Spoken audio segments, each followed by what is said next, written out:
કે કોઈ ઉગાડે એમ કદી ઉગવાનું નહીં.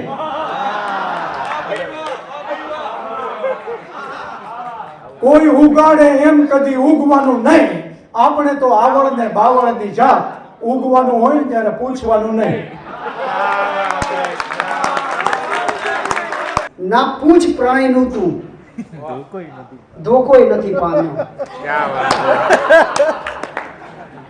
ના પૂછ પ્રણયનું તું ધોકોય નથી પામ્યો. એવું નસીબે ક્યાં બરબાદ કરે કોઈ. રાજ હવે હેલી વરસે કે પછી ફોરા. રાજ હવે હેલી વરસે કે પછી ફોરા. આપણે તો ચોમાસે ચોમાસે કોરા. બચવાના ચાન્સ છે કે ડૂબી જઈશ આખો. બચવાના ચાન્સ છે કે ડૂબી જઈશ આખો. જોશીજી મારી પીડા બાબત ભવિષ્ય ભાખો. ને જોઈ મને ચિકિત્સક ગંભીરતાથી બોલ્યા. જોઈ મને ચિકિત્સક ગંભીરતાથી બોલ્યા, પંખો જે રૂમમાં છે ત્યાં દોરડું ન રાખો. માર્ગને પીછાણું છું ને પગથી પરિચિત છું. હું મારી સફળની હર રગ રગથી પરિચિત છું. ને મેં પૂછ્યું ફરી મળશું? એણે કહ્યું કે લગભગ. મેં પૂછ્યું ફરી મળશું? એણે કહ્યું કે લગભગ. હું સારી રીતે એના લગભગથી પરિચિત છું. अहमदाबाद इंटरनेशनल लिटरेचर फेस्टिवल की शुरुआत हो चुकी है. आइए चलते हैं यहाँ और मिलते हैं साहित्य के प्रेमियों से. साहित्य में और साहित्य के बिना और साहित्य से जो जीवन है वो साहित्य के बिना नहीं है, और जीवन साहित्य से ही है, और जीवन साहित्य में ही है. तो अगर साहित्य से हम कटे रहें तो जीवन नहीं है. इसे साहित्य से जितना जुड़ेंगे व्यक्तित्व का उतना ही निखार होगा, उतना ही आपकी जो सोच है, आपके जो विचार की जो स्त्राव है वो उतना ही सूक्ष्म रूप से होगा. इससे साहित्य से जुड़ना जरूरी है. और मैं साहित्य से बचपन से जुड़ा हुआ हूँ. हालांकि मैं विज्ञान का विद्यार्थी रहा हूँ, फिजिक्स का, और बचपन से ही चूँकि कविता पाठ करना और कहानियाँ पढ़ना, और जब नाटक से मैं जुड़ा तो पूरा साहित्यिक ही हो गया, क्योंकि नाटक और साहित्य वही है. साहित्य को प्रस्तुत करने का माध्यम है नाटक. तो मैं आजकल भारतवर्ष के हर जगह नाट्योत्सव हो, सिनेमा उत्सव हो या साहित्य उत्सव हो, मैं जाता हूँ. तो उसी क्रम में मैं अहमदाबाद अंतर्राष्ट्रीय साहित्य महोत्सव में आया हूँ. बहुत ही अद्भुत कार्यक्रम लग रहा है. 24, 25, 26, आज 24 तारीख है. दिन में उद्घाटन हुआ, मैं उद्घाटन सत्र में था, और फिर उसके बाद मेरा एक अपना सत्र था जो किया गया. बहुत ही अद्भुत रहा. और यहाँ का जो एम्बियंस है, जो वातावरण मैं अभी देख रहा हूँ, रात के 9 बजने जा रहे हैं, और जो उत्साह, जो ऊर्जा, जो उमंग और तरंग और जोश खरोश दिख रहे हैं लोगों में. सिर्फ ये नहीं कि आप जैसे यंगस्टर में ही दिख रहे हैं, जो युवा और युवती हैं, वो तो बहुत सारे कॉलेजेस से आए हुए हैं लोग, लेकिन जो हमारे उम्र के और हमसे भी बड़े जो हैं वो भी उससे उत्साह से जुड़े हुए हैं. एक से एक साहित्यकार आए हुए हैं. अभी अभी गुजराती कवि सम्मेलन खत्म हुआ. इतना अद्भुत कवि सम्मेलन था, जबकि मैं गुजराती उतना नहीं समझता हूँ, फिर भी मुझे समझ में बातें आ रही थी. तो एक ये माहौल है और ये सारी चीजें नई पीढ़ी को यही तो हम देकर जाएंगे. पहली पीढ़ी जो है नई पीढ़ी को देती है, तो नई पीढ़ी को हम लोग दे रहे हैं. नई पीढ़ी का संवर्धन हो रहा है, नई पीढ़ी का पोषण हो रहा है साहित्य को लेके. साहित्य समाज को पोषित करता है, साहित्य समाज को संवर्धित करता है. तो वही कार्य हो रहा है. मैं बहुत खुश हूँ.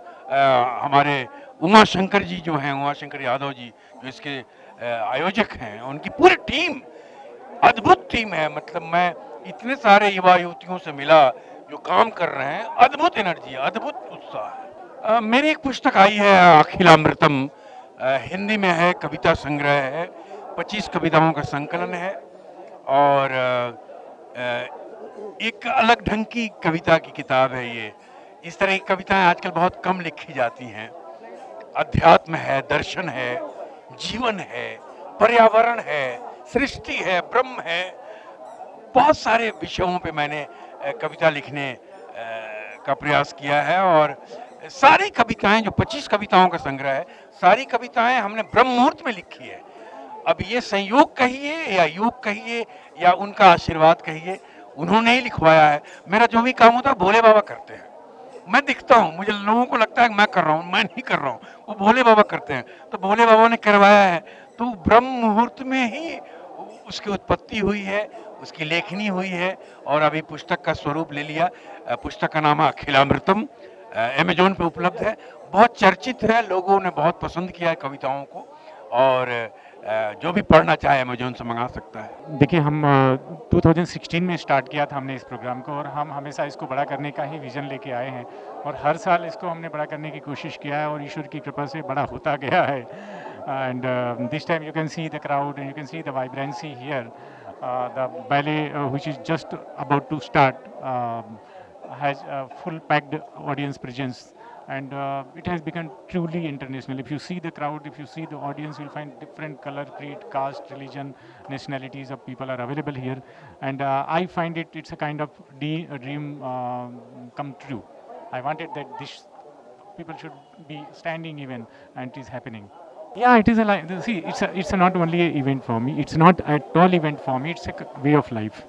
And I live the way, this is a part of life that every day getting up, eating food and doing other activities. This is literature which I take it as a part of life.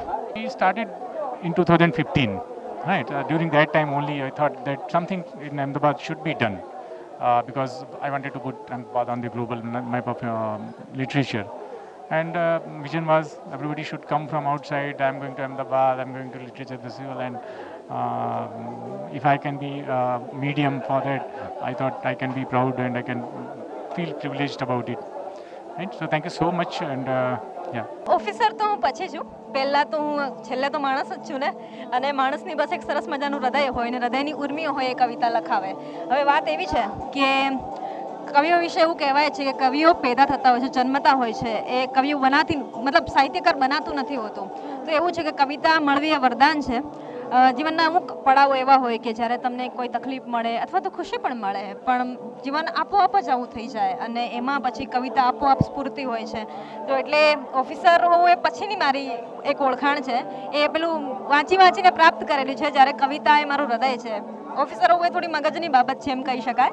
એટલે કવિતાનો ચાહત અને આપ સૌનો પ્રેમ મને અહીંયા સુધી લાવ્યો છે. Thank you. એ તો ભવિષ્ય જ કહી શકે ને, કંઈ દેખાશે, કારણ કે હું ત્યાં રહીશ, કંઈક સમજીશ, કંઈક અનુભવીશ, પછી એ વધારે દેખાશે. આજે મેં એક શેર પણ કહ્યો, ઘણા બધા મિત્રો કહેતા હતા કે તમે અમદાવાદ જતા રહ્યા હતા, હવે અમેરિકા જતા રહ્યા તો હવે તમારે જલસા છે, મજા છે, કોઈ ચિંતા જ નથી. તો મેં એક શેર પણ લખ્યો છે એની માટે કે બધા કહે છે તમારે તો હવે જલસા જ જલસા છે, તમે શું મારી હિંમત તો જો હું હાય પાડું છું. એટલે અમેરિકા દેશ મહાન છે, સરસ છે, પૈસા ખૂબ મળે છે, બધું જ છે, પણ એનો મતલબ એ નથી કે ત્યાં બધું જ છે. ઘણું બધું અહીંયા એવું છે જે તમે છોડીને જાઓ છો અને કશુંક પામવા માટે કશુંક છોડવું પડે છે. ઘણા બધા એ દેશ છોડેલો છે, આદિલ સાહેબ છે, મધુરાય ત્યાં છે. તો એ બધા સર્જકોએ એક માતૃભૂમિ સાથે જે લિટરેચરની કડી જોડાયેલી હતી તેનાથી વિપરીત થયા, પણ એમણે સાહિત્યને નથી છોડ્યું. સાહિત્ય તો ત્યાં રહીને પણ સર્જતા રહ્યા. એટલે મારી સાથે ત્યાં રહીને પણ સાહિત્ય રહેશે એવો મને પૂરો વિશ્વાસ છે અને હું કરી શકીશ, આ રીતે જોડાયેલું રહેશે. नमस्कार, मेरा नाम पार्थ तारपरा है. आप सबने मेरी आवाज़ सुनी होगी. नमस्कार. आप सबके साथ और सबके प्रयास से भारत ने 100 करोड़ कोविड टीकाकरण की बेमिसाल उपलब्धि हासिल की है. वो आवाज़ मेरी थी. और being a poet, being a lyricist, AILF जब होता है तब हमें इंतज़ार रहता है कि कब हम जाए और कब सबको सुने.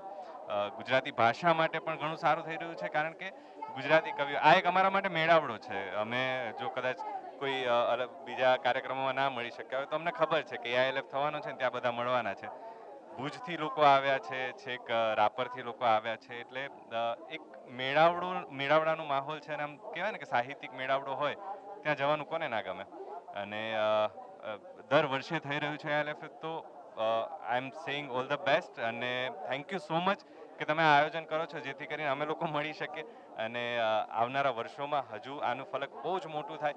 આજે તો ઘણા દેશ વિદેશથી લોકો આવ્યા છે, હજુ પણ વિશ્વભરથી દરેક લોકો આવે અને આને માણે એવી શુભેચ્છાઓ છે.